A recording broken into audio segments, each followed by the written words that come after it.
hoje vai ser sobre um tema muito relevante que a gente tem todos os dias no consultório e cada vez mais, que é sobre esteatose. Esteatose e gordura hepática, que na verdade a gente saiu num tempo em que gordura no fígado era só uma gordurinha no fígado, para hoje chegar numa situação em que é uma das principais doenças crônicas do fígado, causando cirrose, levando para transplante. E é uma das principais causas de consulta médica, tanto em consultório privado quanto no consultório do Sistema Único de Saúde. E hoje eu estou muito feliz porque está o Dr. Mário, o professor Dr. Mário Reis comigo, o meu ex-orientador de mestrado, doutorado, para a gente falar um pouquinho sobre esse assunto, que inclusive é uma área de interesse dele, né? Inclusive teu pós-doutorado foi disso, tem uma linha de pesquisa em relação a isso. E o que tu acha disso, Mário? Como é que tá essa questão da esteatose? Como é que tu vê a perspectiva da esteatose, prevalência no mundo, enfim, naquele trabalho em Porto Alegre, né? Sim. Bom, primeiro é um prazer estar aqui contigo, Raquel. É ótimo sempre te encontrar. E em relação à doença hepática gordurosa não alcoólica, nós estamos vivendo, na verdade, quase que uma pandemia de doença hepática gordurosa não alcoólica. O número de casos no mundo é absurdo e ele vem crescendo. Hoje, nos Estados Unidos, em torno de 20% a 30% da população tem doença hepática gordurosa não alcoólica ou gordura no fígado. E na América Latina, onde nós estamos, esse número é ainda maior. Em torno de 30% das pessoas da América Latina têm doença hepática gordurosa não alcoólica. E uma grande questão é que as pessoas não dão ainda a devida importância a essa doença. E eu acho que isso nós temos que trabalhar. E também é uma coisa que a gente vê que não é só as pessoas leigas, os próprios médicos de outras especialidades não dão muita importância. Geralmente, quando eu recebo algum paciente com gordura hepática, aquele paciente que tem esteatose tem elevação de enzimas hepáticas, não só de gama-GT, que até é a primeira enzima que eleva, né? Mas também, assim, elevação de transaminases. Esse paciente, o colega se dá conta que tem que encaminhar. Mas aqueles pacientes que chegam com esteatose e sem alteração de enzimas hepáticas, parece que está tudo bem.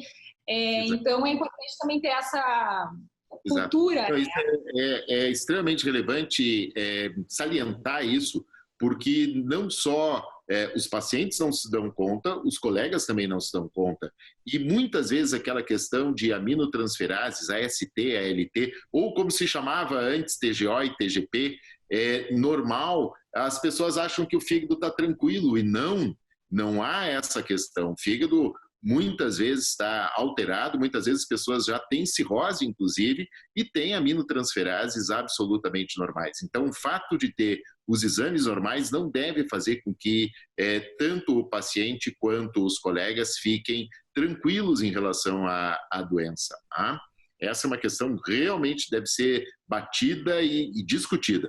Outra coisa importante é achar que aquela aminotransferase, uma AST, ALT, que está ali próxima ao limite superior do normal, está normal. Não, ela não é normal. Uma AST ou ALT, ela deve estar em torno da metade do valor de normalidade de referência do laboratório, para que a gente possa ficar achando que ela está normal. Mas, de qualquer maneira, se há aqui algo que a gente pode dizer para os nossos colegas é que não se guiem pela aminotransferase. A aminotransferase não é um bom método para que a gente possa avaliar a possibilidade da pessoa ter uma doença mais grave ou menos grave. Talvez a gente possa discutir isso a seguir, né, Raquel? Sim, e é importante, eu sempre falo para os pacientes, como é muito prevalente, a gente acaba achando que é normal, muita gente acha que é normal ter gordura hepática, e é realmente, mas é um percentual pequeno.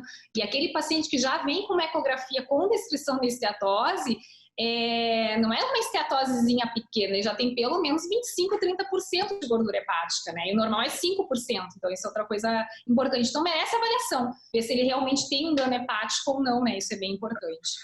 Ano passado, no Congresso Brasileiro de Fígado, no Congresso Brasileiro de Doenças do Aparelho Digestivo, a Semana Brasileira do Aparelho Digestivo, a SBAD, que é um congresso geral, tu sabes disso, não é um congresso do hepatologista, mas é um congresso do gastroenterologista, e muitas vezes o próprio gastroenterologista não é muito afeito a esses casos de doença hepática gordurosa não alcoólica.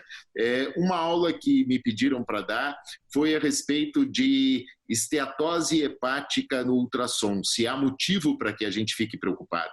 E eu achei o título excelente, porque realmente nós temos que ver se aquela esteatose que o paciente apresenta nos dá motivo para que a gente fique preocupado. Muitas vezes dará. Tá? Então, essa é uma questão que a gente...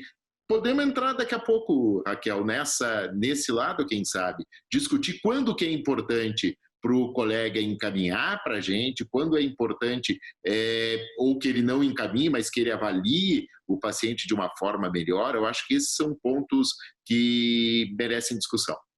Olha aqui, a minha ideia, tá? Não sei se você concorda, até é interessante a gente discutir, que o paciente que tem esteatose, ele deve passar para o médico especialista. Até a gente pode chegar à conclusão assim, ó, tá tranquilo o teu fígado, fica tranquilo, tu volta daqui a 5 anos ou continua com o teu médico, mas eu sou a favor, claro, puxando um pouco para assado, mas assim, é importante porque a gente sabe que tem vários scores que a gente avalia, e esses scores são uma coisa muito específica. Então, assim, claro que, por exemplo, os alunos de graduação que passam pela gente, né, no contexto da faculdade, eles sabem calcular esses scores, mas se a gente pega alguém que passou pela faculdade 10 anos atrás, ninguém calculava esse tipo de score num contexto de esteatose, então o conhecimento muda muito. Sim. Então, acho que é importante, até a própria elastografia, né, Mari? A gente não usava essa elastografia, a gente começou a estudar elastografia hepática, que é um método que a gente avalia hoje, acompanha a doença hepática, só para hepatite C, e depois a gente começou a expandir para outras doenças, e hoje é um método que a gente avalia, inclusive, esteatose, nos dá uma segurança de avaliar esse paciente. Raquel, quem sabe a gente volta um pouquinho, então, no tempo aí da história toda, para falar um pouco de quando é que essa esteatose é importante, né? Então, primeiro, um indivíduo que tenha doença hepática gordurosa não alcoólica, ele vai ter esteatose na ecografia ou em algum outro método que avalie o fígado, mas ele também vai ter por trás uma doença metabólica. Então, normalmente, esses pacientes, eles têm síndrome metabólica, eles são diabéticos ou eles têm glicemia de jejum elevada sempre, eles são dislipidêmicos, eles apresentam obesidade, especialmente obesidade visceral, eles são hipertensos. Ou seja, isso representa um número enorme de pacientes na população e representa, sem dúvida nenhuma, um grande percentual dos pacientes que consultam com cardiologistas, com endocrinologistas, com os próprios clínicos. Então, há que se ter uma ideia de qual paciente é o que corre mais risco. Se eu pudesse te dizer assim, sabe disso, qual o paciente que corre mais risco, qual aquele que a gente não pode perder, qual aquele que certamente deveria passar por uma avaliação com o especialista, é o que tenha esteatose e diabetes, porque esse é o de pior risco, esse é o paciente que evolui pior. Os outros, a gente pode avaliar de alguma forma a presença de risco, e risco a gente quer dizer risco de fibrose hepática. Então, é extremamente importante que os colegas tenham isso claro, que esses scores que nós muitas vezes utilizamos, que são scores que tem disponível em calculadoras online, esses scores eles nos ajudam muito. E quando esses scores, por exemplo, o APRE ou o NAFLD Fibrose Score, o NFS, quando esses scores dão muito bons, a gente pode ficar relativamente tranquilos, contanto que o paciente tenha também algum outro método, em geral o método que mesmo falaste, o FibroScan, que nos diga assim, olha, está tudo tranquilo. Esse paciente, talvez a gente possa pensar assim, não precisa vir agora para o hepatologista. Agora, os outros todos deveriam ir. Agora, se nós vivêssemos o mundo ideal, sem dúvida nenhuma, todos os pacientes com esteatose deveriam constar um médico especialista em fígado para ter uma avaliação mais apurada. Mas, ao menos, aqueles com fatores de risco, dos scores de risco aumentados e aqueles com diabetes deveriam constar. E não é a realidade. Cada vez mais a gente encontra pacientes que chegam para a gente, por exemplo, no Hospital de Clínicas ou mesmo no consultório em Porto Alegre, com doença hepática gordurosa ou alcoólica, sem que tivesse sido feito o diagnóstico adequado e já chegando em fase de cirrose ou em fase de carcinoma hepatocelular. Isso é muito triste. Não gostei dessa separação, assim, pelo menos dar uma guia, porque o número de pacientes realmente é muito grande. Se a gente for seguir que todo mundo com esteatose tem que passar para o hepatologista, o ambulatório do Sistema Único de Saúde não vai dar conta, jamais, né? Claro que no contexto privado pode ser um pouco diferente. Outra coisa que eu tinha anotado aqui, talvez para a gente pensar em falar, é sobre o risco desses pacientes, né? Como você mesmo comentou, que eles têm uma inflamação sistêmica, né? Esse síndrome metabólica, e essa inflamação sistêmica aumenta a mortalidade de outras causas também. Então, é importante sempre eles terem essa noção que a principal causa de mortalidade nesses pacientes é cardiovascular, né? Então, tanto cardiopatia isquêmica quanto isquemia cerebral, né? Até porque os fatores de risco são os mesmos. E a segunda principal causa também não está relacionada ao fígado, que é a neoplasia, né? Então, a gente tem que cuidar com as mulheres, principalmente câncer de mama, câncer de intestino, nos homens câncer de intestino, câncer de rim. Então, são tudo associações com essa resposta inflamatória sistêmica. Sim. E, Mário, como é que está... Também, Raquel, desculpa, uma questão importante para comentar em relação a mulheres é que o período pós-menopausa piora tudo. Então, talvez aí, mais ainda, tanto os pacientes quanto os colegas tenham que atentar para essa mulher pós-menopausa, obesa, hipertensa, com colesterol alto. Ah, mas isso aí tem muita gente, isso aí tá... horrores de gente que corre o risco.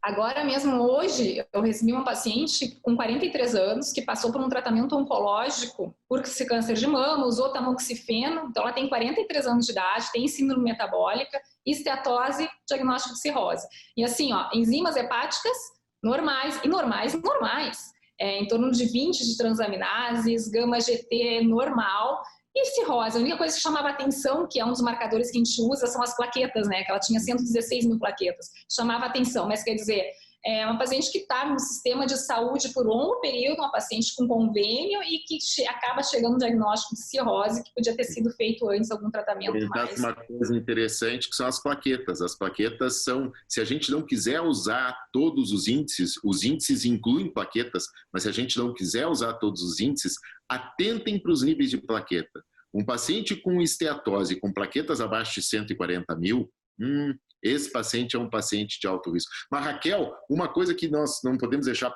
passar aqui também é a questão do paciente que tem doença hepática gordurosa não alcoólica e é magro. É isso que eu te perguntar agora. Eu estava anotando ali. Estava anotando. Essa é uma questão importante também. Sabe que eu recebo, como eu sou bastante atuante nas redes sociais, assim, e eu recebo várias perguntas dos pacientes, mas eu sou magro, faço atividade física, já como bem e tenho gordura hepática. Como é que é isso? Como é que eu posso fazer? Claro, é uma pergunta muito genérica, tem que investigar outras causas, ok. Mas qual que é a tua experiência nisso aí? Como é que tu tá vendo isso? O paciente que tem esteatose e ele é magro, ele vai ter que ser dividido em dois grupos. O grupo que é magro, mas é metabolicamente obeso, e o grupo que é magro e é metabolicamente normal. O então, mais comum é esse primeiro, né? Que é o magro metabolicamente obeso, né? Sim. Isso existe bastante. O sedentarismo, eu acho, acredito eu, né? Então, uma pessoa é magra, ela tem um índice de massa corporal adequado, no entanto, ela tem colesterol alto, ela tem diabetes ou glicemia de jejum elevada, ela tem hipertensão, ela tem dislipidemia. Não precisa ter tudo.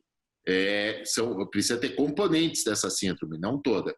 Esses são metabolicamente obesos e eles correm o mesmo risco de evolução do que aquele obeso que tem as mesmas características metabólicas. Esse paciente, ele merece ser avaliado e ele tem que fazer tratamento. E o tratamento dele, por incrível que pareça, vai incluir dieta. Ele já é magro e ele vai ter que emagrecer mais. Ele já faz exercício, ele vai ter que fazer mais exercício. Ainda não se sabe exatamente, né, Raquel, qual é a diferença exata na fisiopatologia. Fisiopatologia, a gente quer dizer a forma como a doença evolui nesses dois grupos. O fato é que talvez haja diferença entre os dois grupos, mas eles evoluem da mesma maneira e isso é péssimo. Agora, aquele que tem esteatose e que é magro e que não é metabolicamente obeso, não tem nenhuma doença metabólica, esse entra num diagnóstico diferencial de uma série de doenças hepáticas, né? A gente tem que avaliar a possibilidade de doença de Wilson, a gente tem que avaliar a possibilidade de doença relacionada a drogas, entre outras coisas. Então, também, né? Uma doença celíaca, claro, Sem falar no consumo de álcool, né? Isso que é Sem falar no consumo de álcool, exato, que é uma causa importante disso. Mas há uma série de doenças, inclusive há doenças há pouco descritas, como a deficiência de lipase ácida lisossomal, que podem levar a cirrose também. Então, nós devemos, esse paciente com esteatose sem ser metabolicamente obeso, para esse não vale aqueles critérios de ele não tem fatores de risco nos scores. Os scores não foram feitos para eles.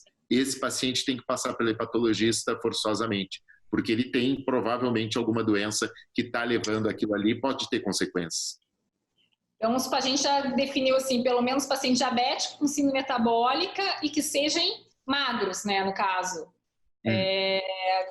Pelo menos assim, magros no contexto como um todo, não só metabólico, né? Teriam que passar pelo hepatologista, não teria que fazer uma avaliação maior. Mas só por curiosidade, a gente pesquisa bastante deficiência de lipase ácida, bastante não, mas a gente pesquisa nesses pacientes, né? Eu não encontrei nenhum caso, claro, numa cidade menor, enfim, você participou de uma pesquisa, né, no Brasil sobre isso. Não foi exatamente do Brasil, foi uma pesquisa local, foi um aluno de mestrado que fez um estudo com deficiência de lipase ácida lisossomal e nós não encontramos nenhum caso. Há poucos casos detectados no Brasil até o momento, né? Há alguns em São Paulo, há alguns outros em Florianópolis. Por incrível que pareça, em Florianópolis tem um número até bom de casos de doença de deficiência de lipase ácida lisossomal. E nós estudamos também para ver se não a deficiência total da enzima, mas uma certa diminuição não poderia piorar os casos de doença hepática gordurosa não alcoólica, e não encontramos nada, Raquel. O fato é que a gente tem que procurar. Tem que procurar uma doença rara, genética, que tem tratamento, enfim, tem que ser procurado. Bom, e o tratamento disso, claro que a gente sabe que a base do tratamento, falando em esteatose metabólica, né? Mudança de estilo de vida, a gente sabe que mudança comportamental no ser humano, independente qual seja, é difícil de adesão a longo e médio prazo, então a gente fica querendo, todos os pacientes querem remédio, medicamento, e inclusive o que eu recebo muito aqui, não sei como é que está aí, os pacientes, os colegas médicos já encaminham o paciente com esteatose, se tem alteração de enzima hepática, já dá vitamina E, o paciente já chega tomando vitamina E para tratamento da esteatohepatite, no caso, que é a inflamação no fígado relacionada a essa doença hepática gordurosa. A vitamina E tem um papel no tratamento, a gente sabe, mas não é assim, né? Então, tem alguns riscos. Como é que tu vê isso na prática, esse negócio da vitamina E que é difundida, assim, na verdade? Primeiro, não existe tratamento específico adequado para doença hepática gordurosa não alcoólica. O tratamento é perder peso, e perder peso não precisa ser uma perda de peso brutal. Perder peso é perder em torno de 10% do peso corporal. Isso já está... Oi? Eu tenho ideia como 7% do peso corporal já... 7% do peso corporal dá uma melhora, sem dúvida, muito boa. 10% do peso corporal te dá resolução da doença. Né? Então, tem trabalhos bons feitos em relação a isso, com biópsia antes, biópsia depois. Então, assim, como um alvo, eu costumo usar os 10%. Tá? Não parece muito, mas é muito. Se a gente pega alguém com 100 quilos, perder 10 quilos, isso é significativo para a pessoa, não tem dúvida. Mas, de qualquer maneira, assim, perder peso e perder peso de uma forma lenta. Não é aquela perda de peso de perder 10 quilos em um mês. É perder de uma forma lenta, porque perder muito rápido também piora um pouco o fígado naquele momento. Além disso, fazer exercícios, pelo menos 150 minutos de exercício por semana. Exercícios podem ser aeróbicos, mas podem ser também exercícios de resistência, tá? Ou associação de ambos, o que é bastante melhor nessa situação. Então, isso é o que eu costumo pedir para todos os pacientes que façam num primeiro momento. E a gente observa, nós vamos ver como é que isso vai evoluir nesse paciente nos próximos meses. Aqueles pacientes que conseguem ter uma certa melhora, e aqueles pacientes que têm os índices de gravidade muito baixos, que têm um fibroscan adequado, esses pacientes nós podemos manter com esse tipo de tratamento, nós não precisamos fazer mais nada. Aqueles outros que têm alguma coisa, nós vamos ter que pensar assim, talvez eu tenha que saber que tipo de doença que ele tem exatamente, qual a gravidade da doença, e aí entra o papel eventual de uma biópsia. Eu tenho dificuldade hoje, Raquel, de iniciar tratamento em paciente com doença hepática gordurosa não alcoólica sem ter biópsia, exceto se eu for tratar alguma coisa relacionada à resistência insulínica, por exemplo, vamos dar metformina, ou vamos tratar as comorbidades, vamos tratar dislipidemia, vamos tratar hipertensão, vamos tratar os componentes da síndrome metabólica. Isso porque quando nós entramos na questão de tratamento específico, o tratamento específico aí entra a vitamina E como uma possibilidade, a pioglitazona como uma possibilidade, e entra uma série de outras drogas que ficaram em estudos de fase 2 e que chegaram em estudos de fase 3, para que tenha uma ideia, estudo de fase 2 é quando está se tentando descobrir qual a melhor dose de uma determinada droga. O estudo de fase 3 é o estudo que, se a droga é aprovada, ela vai para o mercado, ela chega na farmácia. E, no caso, os remédios para doença hepática gordurosa não alcoólica, tu sabe disso, em 2019 era a grande expectativa que nós teríamos resultados dos estudos de fase 3 e que nós finalmente iríamos ter um tratamento medicamentoso, e esses estudos não foram bons. O fato é que nós vamos levar ainda algo em torno de 5 a 10 anos para termos tratamento, porque agora se voltou para estudos de fase 2, está começando a se ver que há necessidade de combinações de drogas. É uma doença que não é simples, é uma doença metabólica complexa, e então o fato é que vai demorar algum tempo ainda para a gente ter remédio. Nós podemos dizer que hoje, como possibilidade de tratamento, emagrecer, perder peso, e a gente não pode deixar de lado a cirurgia bariátrica. A cirurgia bariátrica, ela tem um efeito aí bastante bom nessa população. Agora, não vai se fazer cirurgia bariátrica em todos os pacientes que têm doença hepática gordurosa não alcoólica. Nós vamos fazer pacientes funcionados. Mário, parece que tu tira as palavras da minha boca. Eu ia falar sobre cirurgia bariátrica agora na sequência, ia tocar, acaba sendo.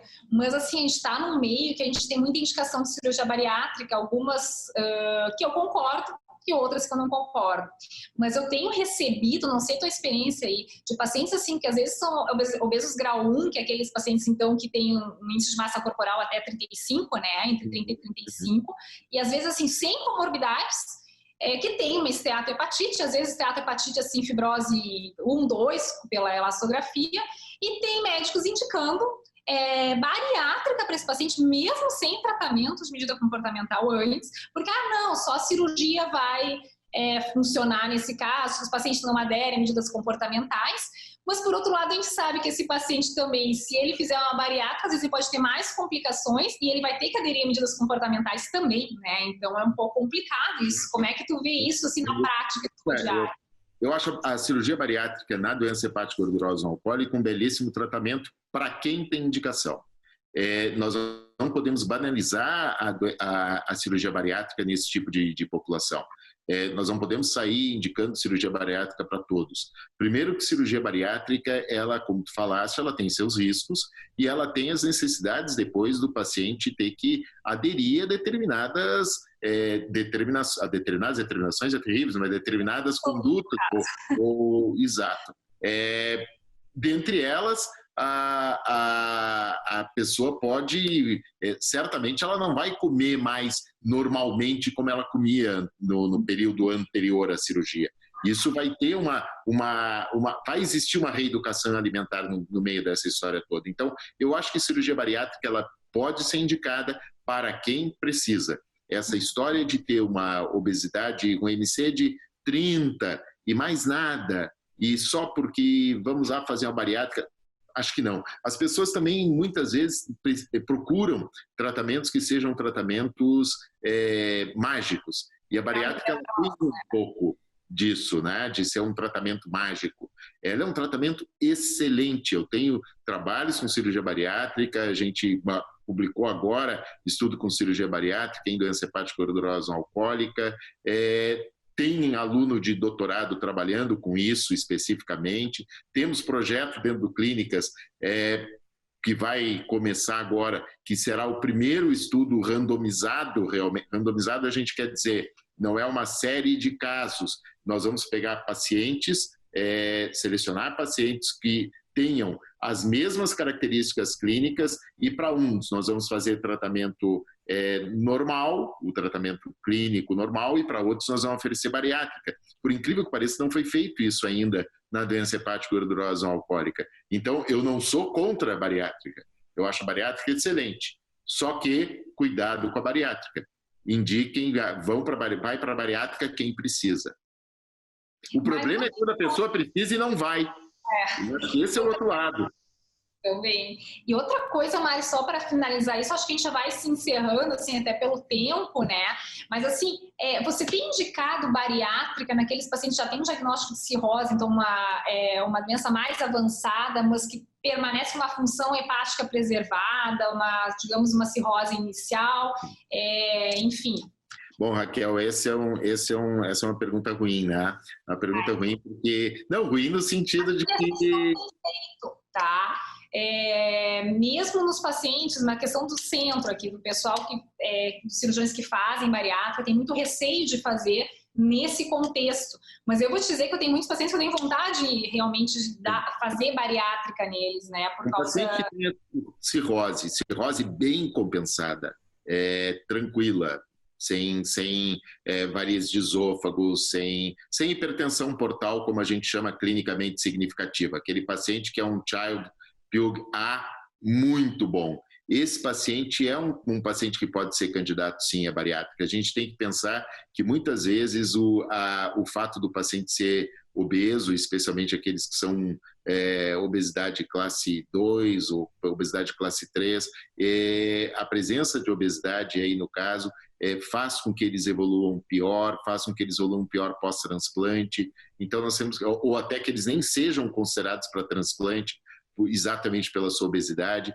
Então, acho que há situações em que a gente pode indicar sim, mas a bariátrica, nesse caso, ela tem que ser uma bariátrica não desabsortiva para que não tenha complicações maiores. Em geral, é uma gastrectomia vertical.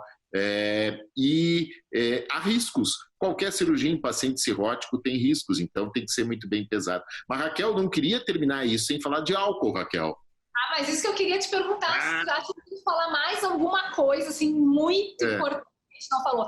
Pois sabe que quando tu estava falando do tratamento, eu te perguntar, e o paciente, isso é pergunta sempre no consultório, né? Tem gordura hepática, tem esteatose, posso continuar bebendo? Posso beber? Não. Digamos que não seja uma doença hepática, ele não tem um consumo exagerado de álcool, né? Mas pode ou não pode beber? Como é que tu faz? O que eu fazer? Eu não restringo o álcool desde que tenha uma fibrose hepática leve. Então, fibrose 1, fibrose 2, paciente com doença metabólica, né? Como é que tu faz? Aí, claro, o paciente tem uma fibrose mais avançada, não dá para ingerir bebida alcoólica para não aumentar risco. Então, essa é a minha conduta com os pacientes. Como é que você faz?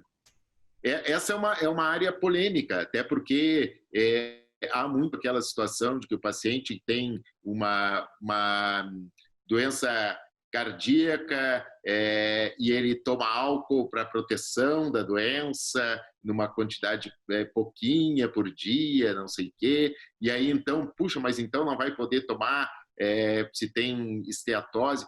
Fato assim, por algum tempo atrás havia a história de se tentar dizer assim, olha, se a pessoa tomar pouquinho por dia não tem problema. Já se viu em uma série de estudos que não há exatamente uma dose segura. Essa o que eu costumo fazer com os pacientes é informar isso. Primeiro, eu não digo para ninguém que tenha doença hepática gordurosa não alcoólica que para proteger seu coração ele deve tomar vinho.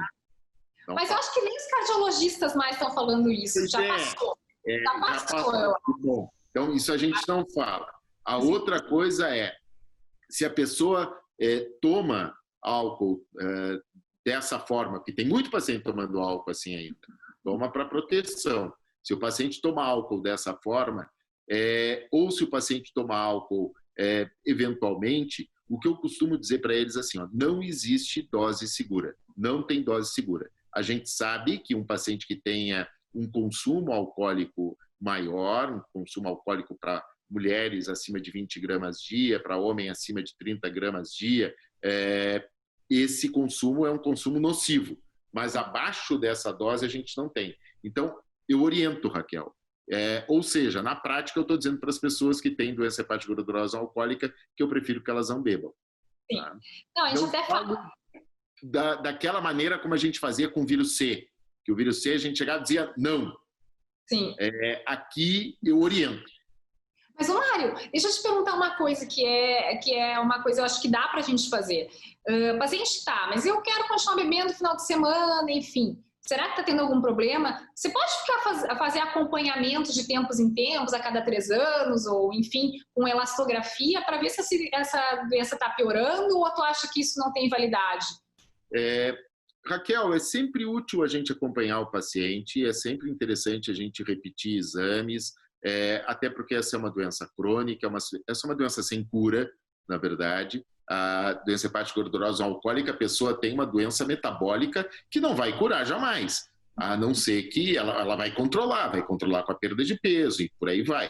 Então, o acompanhamento, o que a gente faz com eles num primeiro momento é uma fotografia. A gente tem que tentar fazer um filme. E nessa questão, volta e meia, sim, repetir exames de tempos em tempos, repetir exames de sangue, repetir ecografia, repetir de uma forma, em pacientes selecionados, uma elastografia, sim, eu acho que é uma conduta que você pode tomar. Até porque a grande forma de acompanhar esses pacientes, e óbvio que a gente não faz, seria biopsiá-los de tempos em tempos. Seria biopsiar a cada 4 anos, mas isso ninguém faz, fazer biópsia hepática a cada 4 anos. Então, eu acho razoável, sim, que a gente siga. Um detalhe importante em relação ao FibroScan é que o FibroScan tem que ser indicado em paciente que possa ser submetido a FibroScan.